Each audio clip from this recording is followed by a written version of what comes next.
অন্যদিকে অক্সিন হরমোনের অগ্রস্ত প্রকটতা ঘটতে বাধা দেয় কোন হরমোন? না সেটি হচ্ছে সাইটোকাইনিন। আবার এটাও প্রশ্ন দিতে পারে যে অ্যান্টিজিবরেলিন কোন হরমোনকে বলা হয়? সেক্ষেত্রে উত্তর হবে অ্যাবসাইসিক অ্যাসিড। সুতরাং পুরো ক্লাসটা মন দিয়ে দেখো, আমি প্রতিটা প্রশ্নের সাথে সেই প্রশ্নের সাথে সম্পর্কিত অন্যান্য প্রশ্ন নিয়েও আমি এই ক্লাসে আলোচনা করব। সেই জন্য অত্যন্ত মনোযোগের সাথে, সময় নষ্ট করা একদমই চলবে না, কারণ সামনেই এক্সাম, মনোযোগের সাথে ক্লাসটি অ্যাটেন্ড করো। 1.2 এর প্রশ্ন, প্রাণী হরমোন সম্পর্কিত নিচের কোন বাক্যটি সঠিক তা স্থির করো। প্রাণী হরমোন সম্পর্কিত নিচের কোন বাক্যটি সঠিক তা স্থির করো। অপশন এ কি বলছে দেখো, অপশন এ বলছে বা ক বলছে হরমোন প্রাণী দেহের ভৌত সমন্বয়ক হিসেবে কাজ করে। খ বলছে হরমোন অতি দ্রুত কাজ করে। গ বলছে হরমোন সনাল গ্রন্থি থেকে খরিত হয়। ঘ বলছে হরমোন ক্রিয়ার পর ধ্বংসপ্রাপ্ত হয়। তো প্রাণী হরমোন, ক বলছে হরমোন প্রাণীদের ভৌত সমন্বয়ক হিসেবে কাজ করে, একদমই না। ভৌত সমন্বয়ক হচ্ছে স্নায়ুতন্ত্র। হরমোন অতি দ্রুত কাজ করে, এটাও না। হরমোন সনাল গ্রন্থি থেকে খরিত হয়, সনাল গ্রন্থি বা বহিঃক্ষরা গ্রন্থি থেকে যেটা খরিত হয় সেটি হচ্ছে উৎসেচক। গ বলছে মানে ঘ বলছে হরমোন ক্রিয়ার পর ধ্বংসপ্রাপ্ত হয়। তো এটি হচ্ছে সঠিক। নেক্সট কি বলছে দেখো,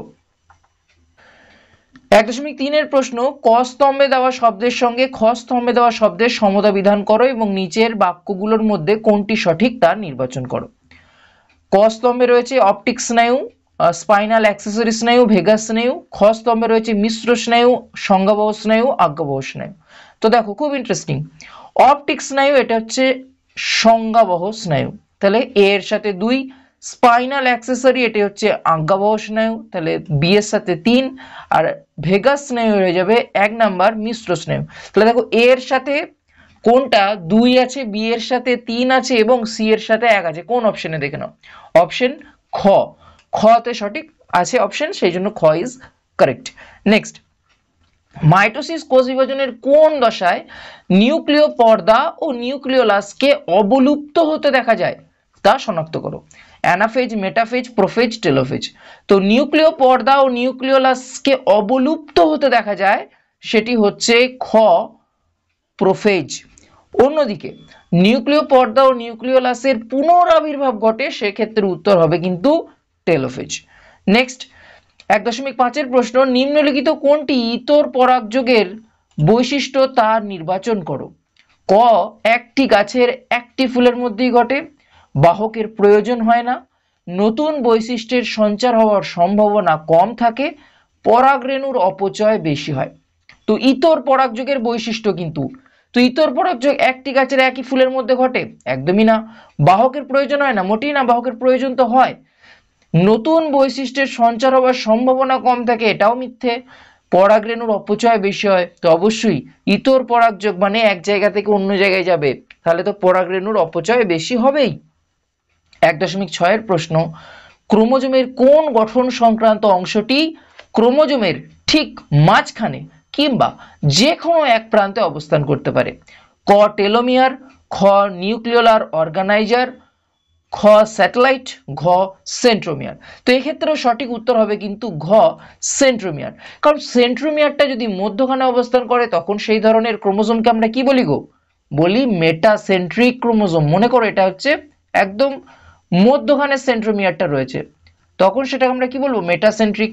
যদি একদম শেষ প্রান্তে থাকে সেন্ট্রোমিয়ারটা তখন সেটাকে আমরা বলি টেলোসেন্ট্রিক ক্রোমোজোম। তাহলে সেন্ট্রোমিয়ারের অবস্থান চেঞ্জ হয়ে গেলে আমরা ক্রোমোজোমের নাম কিন্তু আলাদা বলি, সেই জন্য এই ক্ষেত্রে সঠিক উত্তর হবে ঘ। নেক্সট, 1.7, কালো বর্ণ ও অমসৃণ লোমযুক্ত গিনিপিগের জিনোটাইপ। কালো বর্ণ মানে এখানে ক্যাপিটাল বি ডমিনেন্ট, প্রকট থাকবে। অমসৃণ মানে হচ্ছে রাফ, তাহলে ক্যাপিটাল আর প্রকট থাকবে। তাহলে কোনটা সঠিক হবে তোমরাই বলো, ফার্স্ট নিজে অ্যান্সার করো, তারপর আমার উত্তরের সাথে নিজে মিলিয়ে নেবে।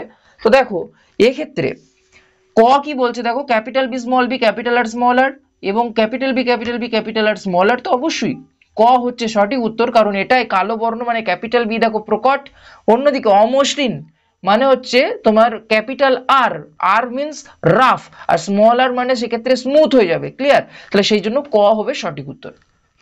1.8 প্রশ্নে আসি, দেখো কি বলছে। বলছে একটি সংকর দীর্ঘ মটর গাছের সাথে একটি বিশুদ্ধ খর্ব মটর গাছের সংকরায়ন ঘটানো হলে F1 জনুতে বেটে মটর গাছ পাওয়ার সম্ভাবনা কত হবে? তো দেখো একটা জিনিস ভাবো, এখানে ক্রস করতে লেগে যেও না। সংকর দীর্ঘ মানে F1 এর সাথে যদি বিশুদ্ধ খর্ব ক্রস করি, সেই ক্রসটাকে আমরা বলি টেস্ট ক্রস।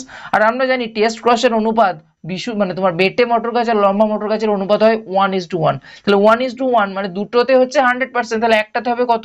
50%। তাহলে 50-50 হয় দুটোই। তাহলে সেই জন্য খ হয়ে যাবে সঠিক উত্তর। এগুলো করার কোনো দরকার নেই, একটু মাথা খাটালেই কিন্তু আরামসি হয়ে যাবে। নেক্সট 1.9 নিম্নলিখিত রোগগুলির মধ্যে যে জিনগত রোগটি অটোজোম বাহিত। তোমাদের সিলেবাসে অটোজোম বাহিত রোগ একটাই আছে, ক বর্ণান্ধতা, থ্যালাসেমিয়া, হিমোফিলিয়া অ্যানিমিয়া। খ হয়ে যাবে সঠিক উত্তর, সেটা হচ্ছে থ্যালাসেমিয়া, সেটা হচ্ছে অটোজোম বাহিত মানে দেহকোষ ক্রোমোজোম বাহিত। নেক্সট 1.10 প্রশ্ন, ঘোড়ার অভিব্যক্তিতে নিচে সঠিক ক্রমটি নির্বাচন করো। ক বলছে ইওহিপ্পাস, মেরিচিহিপ্পাস, ইকুয়াস, একদমই না। Equals, প্লায়োহিপ্পাস, মেরিচিহিপ্পাস, মেসোহিপ্পাস, Eohippus. কি বলছে এটা? ইকুয়াস থেকে এসছে প্লায়োহিপ্পাস, প্লায়োহিপ্পাস থেকে মেরিচি, মেরিচি থেকে মেসো, মেসো থেকে ইও। ঠিক বলছে কি?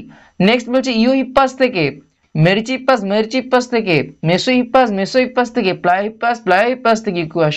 ঘ বলছে ইওহিপ্পাস থেকে মেসোহিপ্পাস, মেসোহিপ্পাস থেকে মেরিচি, মেরিচি থেকে প্লায়ো, প্লায়ো থেকে ইকুয়াস। তাহলে এক্ষেত্রে সঠিক উত্তর হচ্ছে ঘ, ইউহিপ্পাস থেকে এসছে মেসোহিপ্পাস, মেসোহিপ্পাস থেকে মেরিচিহিপ্পাস, মেরিচিহিপ্পাস থেকে প্লায়োহিপ্পাস, প্লায়োহিপ্পাস থেকে ইকুয়াস। তোমরা কমেন্ট সেকশনে জানাও উষা কালের ঘোড়া বলা হয় কোন ঘোড়াটিকে, অন্যদিকে রোমন্থক ঘোড়া বলা হয় কোন যুগের ঘোড়াটিকে, বা সেই যুগের ঘোড়ার বিজ্ঞানসম্মত নাম কি? 1.11 প্রশ্ন, মিলার উরের পরীক্ষায় মিথেন, অ্যামোনিয়া ও হাইড্রোজেন গ্যাসের অনুপাত কি ছিল? মিথেন ছিল 2, অ্যামোনিয়া ছিল 2, হাইড্রোজেন ছিল 1। তাহলে 2:2:1। তাহলে সঠিক উত্তর হচ্ছে ক, 2:2:1। ক্লিয়ার? নেক্সট এক্ষেত্রে অনেক সময় প্রশ্নে কিন্তু হাইড্রোজেনটা মধ্যখানে করে দেয়, যে মিথেন, হাইড্রোজেন ও অ্যামোনিয়া, সেক্ষেত্রে উত্তর কিন্তু 2:2:1 হবে না। তার কারণ হাইড্রোজেন নেওয়া হয় 1 ভাগ, 2 ভাগ অ্যামোনিয়া, 2 ভাগ মিথেন। তাহলে সেক্ষেত্রে উত্তর হবে কিন্তু 2:1:2। সেই জন্য ভালো করে কোয়েশ্চেন পেপারে মনোযোগ দেবে যে কি জানতে চাওয়া হয়েছে, পরপর গ্যাসের সিকোয়েন্স খেয়াল রাখতে হবে। 1.12 প্রশ্ন, নিচের কোনটি অস্থিযুক্ত মাছের পটকার গ্যাস শোষণ করে নেয়? রেড গ্রন্থি, অগ্রপ্রকোষ্ঠ, গ্যাস্ট্রিক গ্রন্থি, আর একটা বলছে রেটিয়া মিরাবিলি। তো পটকার গ্যাস শোষণ করে নেয়, অপশন ঘ হচ্ছে সঠিক, রেটিয়া মিরাবিলি। অন্যদিকে রেড গ্রন্থিতে গ্যাস উৎপন্ন হয়। নেক্সট 1.13 প্রশ্ন, নিম্নলিখিতগুলি ব্যাঘ্র প্রকল্পের মধ্যে কোনটি আমাদের রাজ্যে অবস্থিত? ক বন্দিপুর, খ সিমলিপাল, গ সুন্দরবন, ঘ কানহা। তো আমাদের রাজ্যে মানে পশ্চিমবঙ্গে, সঠিক উত্তর হচ্ছে অপশন গ সুন্দরবন। 1.14 প্রশ্ন, জল দূষণের সমস্যার সঙ্গে সংশ্লিষ্ট রোগগুলি শনাক্ত করো। ক ডায়রিয়া, টাইফয়েড, হেপাটাইটিস, খ হেপাটাইটিস, ব্রঙ্কাইটিস, বধিরতা, ব্রঙ্কাইটিস, হাঁপানি, অ্যাজমা, ফুসফুসের ক্যান্সার, পোলিও, ম্যালেরিয়া। তো জল দূষণ বলেছে, ঠিক আছে। তো জল দূষণ, ব্রঙ্কাইটিস তো হবে না, ফুসফুসের ক্যান্সার হবে না, অ্যাজমা, হাঁপানি হবে না। তো জল দূষণ ক হয়ে যাবে সঠিক উত্তর, ডায়রিয়া, টাইফয়েড এবং হেপাটাইটিস। 1.15 প্রশ্ন, বায়ুতে পরাগরেণু, ছত্রাকের রেণু এবং ধূলিকণার পরিমাণ বেড়ে গেলে নিচের কোন সমস্যা হওয়ার সম্ভাবনা বৃদ্ধি পায়? যক্ষা, হাঁপানি, ম্যালেরিয়া নাকি ডেঙ্গু? তো এক্ষেত্রে সঠিক উত্তর হয়ে যাবে খ হাঁপানি। 2 দাগের প্রশ্নে চলে আসি এবার। 2.1 আয়োডিনের অভাবে ড্যাশ হরমোনের সংশ্লেষ ব্যাহত হয়। তো আয়োডিনের অভাবে থাইরক্সিনের যে হরমোন তার সংশ্লেষ ব্যাহত হয়। 2.2 এর প্রশ্ন, জীবের দৈহিক বৈশিষ্ট্য নিয়ন্ত্রণকারী জিন বহনকারী ক্রোমোজোমকে ড্যাশ বলে? তো জিন বহনকারী যেটা ক্রোমোজোম, সেটা হচ্ছে তোমার ক্রোমোজোম, যেহেতু জীবের দৈহিক বৈশিষ্ট্য নিয়ন্ত্রণ করছে সেই জন্য একে বলা হয় অটোজোম। কন্যা বর্ণান্ধ হলে পিতা ড্যাশ হবে? কন্যা বর্ণান্ধ হলে পিতা অবশ্যই বর্ণান্ধ হবে, কারণ পিতা বর্ণান্ধ না হলে কন্যা কখনোই বর্ণান্ধ হবে না। যদি মাতা স্বাভাবিক এবং পিতা বর্ণান্ধ হয়ে যায় তাহলে কন্যা কিন্তু বাহক হয়ে যাবে। উটের রক্তের আরবিসির আকৃতি ড্যাশ হওয়ায় এটি অধিক মাত্রায় জল সহন করতে পারে। তো অবশ্যই এক্ষেত্রে শূন্যস্থানে যেটা বসবে সেটা হচ্ছে উটের রক্তের আরবিসির আকৃতি উভ উত্তল হওয়ায় এটি অধিক মাত্রায় জল সহন করতে পারে। 2.5 প্রশ্ন, বায়ু দূষণের সঙ্গে সংশ্লিষ্ট একটি ব্যাধি হলো। তো বায়ু দূষণের সঙ্গে সংশ্লিষ্ট ব্যাধি তুমি এটা লিখতে পারো হাঁপানি লিখতে পারো, হাঁপানি বা অ্যাজমা। এছাড়া তুমি আর একটা লিখতে পারো ফুসফুসের ক্যান্সার, এটাও লিখতে পারো। 2.6 প্রশ্ন, যে উদ্ভিদের পরাগরেণুকে -196 ডিগ্রি সেন্টিগ্রেড তাপমাত্রায় তরল নাইট্রোজেনের মধ্যে রেখে ex2 সংরক্ষণকে ড্যাশ বলে? তো ক্রায়ো সংরক্ষণ বলা হয়। নেক্সট এবার সত্য মিথ্যায় চলে আসি। তো যারা এখনো পর্যন্ত চ্যানেলটিকে সাবস্ক্রাইব করোনি, যদি চ্যানেলটি থেকে কিছু শিখতে পারো অবশ্যই চ্যানেলটিকে সাবস্ক্রাইব করে দিও, এবং আশা করছি আমি তোমাদের যেভাবে ক্লাস করাচ্ছি তোমরা তাতে উপকৃত হচ্ছ। যদি ভিডিওটি ভালো লেগে থাকে অবশ্যই একটি লাইক করবে, এবং তোমাদের লাইকের উপর ডিপেন্ড করছে আমি তোমাদের পরবর্তী ক্লাসে 2 নাম্বার এবং 5 নাম্বারের প্রশ্ন নিয়ে আলোচনা করব।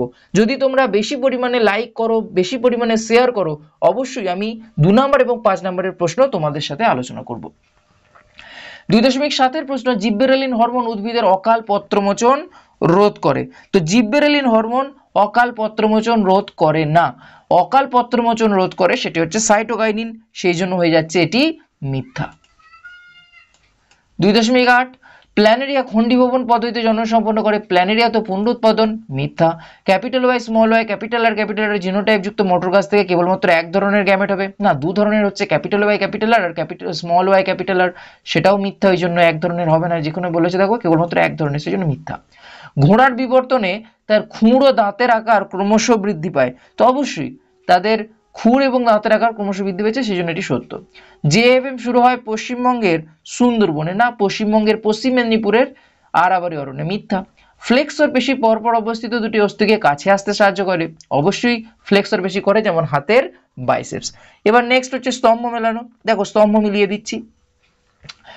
অন্ধবিন্দু, অন্ধবিন্দুর সাথে স্তম্ভ মিলবে কি? অন্ধবিন্দু হচ্ছে রেটিনা এবং অপটিক স্নায়ুর সংযোগস্থল।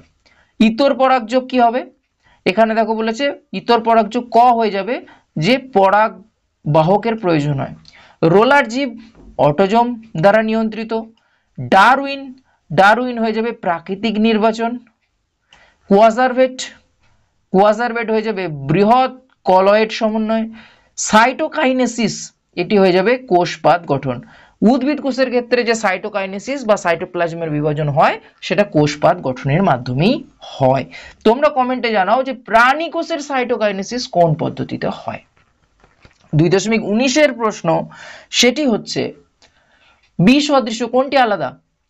টিএসএইচ, জিটিএইচ, সিএসএফ, এসিটিএইচ, কোনটি আলাদা? চট জলদি। তো অবশ্যই এটা আমরা অনেক পেজে করেছি, সেটি হচ্ছে সিএসএফ, সেরিব্রোস্পাইনাল ফ্লুইড, কারণ বাকি তিনটে হরমোন, এটা হচ্ছে একটা পুষ্টিদ্রব্য পদার্থ বহনকারী, মানে পুষ্টি সরবরাহ করে একটা তরল, যেটা নিউরোসিল বা সুষুম্না গহ্বরে রয়েছে, যেটা মস্তিষ্ক এবং সুষুম্না কাণ্ডের অভিঘাত শোষক রূপে কাজ করে এবং তোমার পুষ্টিদ্রব্য সরবরাহ করে। নেক্সট হচ্ছে চোখের উপযোজনের সঙ্গে লেন্সের সম্পর্ক কি? চোখের উপযোজনের সঙ্গে লেন্সের সম্পর্ক কি? তো অবশ্যই লেন্সের বক্রতার পরিবর্তনের মাধ্যমে আমরা জানি চোখের উপযোজন ঘটে। অর্থাৎ উপযোজন বা অ্যাকোমোডেশন কি না, কোন একটা স্থির জায়গায় অর্থাৎ যা স্থান পরিবর্তন না করে বিভিন্ন দূরত্বের বস্তুকে লেন্স ও চোখের পেশির সাহায্যে দেখার ঘটনাটাই হচ্ছে তোমার উপযোজন। শাখা কলম যদি জবা হয় ড্যাশ আম, তো আমের ক্ষেত্রে আমরা যেটা করি সেটা হচ্ছে তোমার জোড় কলম। আমের ক্ষেত্রে আমরা যেটা করি সেটি হচ্ছে জোড় কলম। 2.22 প্রশ্ন, মেন্ডেলের দ্বিসংকর জননের পরীক্ষায় প্রাপ্ত দ্বিতীয় অপত্যজনুর ফিনোটাইপিক অনুপাত। দ্বিসংকর জননে বলেছে, ঠিক আছে, তাহলে ফিনোটাইপিক অনুপাত হচ্ছে 9:3:3:1। নেক্সট, বর্ণান্ধতার জন্য দায়ী জিনটির একটি বৈশিষ্ট্য লেখো। তো বর্ণান্ধতার জন্য দায়ী জিনটির একটি বৈশিষ্ট্য হচ্ছে এটি একটি এক্স ক্রোমোজোম বাহিত বা লিঙ্গ সংযোজিত প্রচ্ছন্ন রোগ। নেক্সট, বিভিন্ন মেরুদণ্ডী প্রাণীদের হৃৎপিণ্ডের গঠন থেকে কি বোঝা যায়? না, বিভিন্ন মেরুদণ্ডী প্রাণীদের গঠন থেকে বোঝা যায় যে অ্যাকচুয়ালি ইভলিউশন বা অভিব্যক্তি ঘটেছে সরল জীব থেকে একদম উন্নততর জটিল জীব পর্যন্ত। নেক্সট, নিচে 4টি বিষয়ের মধ্যে অপর 3টি বিষয়ের অন্তর্গত দেখো। কৃষিক্ষেত্রে কীটনাশকের ব্যবহার, টাইফয়েড, জল দূষণ, কলকারখানা থেকে উৎপন্ন তরল বর্জ্য। তো অবশ্যই এটা হয়ে যাবে জল দূষণ। জল দূষণের মধ্যেই বাকিগুলো পড়ছে। পিবিআর এর পুরো নাম কি? না, পিবিআর এর পুরো কথা হচ্ছে পিপলস বায়োডাইভার্সিটি রেজিস্টার। এবং এখানে কি করা হয়, স্থানীয় জীববৈচিত্র্য তালিকা প্রস্তুত করা এবং তার নথি সংরক্ষণ করে রাখা হয়। সো আশা করছি তোমাদের প্রস্তুতি দারুণ ভালো চলছে, তার কারণ হাতে মাত্র আর একটি মাসও নেই। সুতরাং আমাদের প্রত্যেকের উচিত এই সময় রিভিশন একদম জোরদার। কোনো জায়গায় প্রশ্ন থাকলে এখনো বলছি কমেন্ট সেকশনে জানাও, তার উত্তর আমি বোঝাবো, এবং যদি তোমার সেটা কাজে লাগে জানবো আমার এই ভিডিও করাটা সার্থক হয়েছে।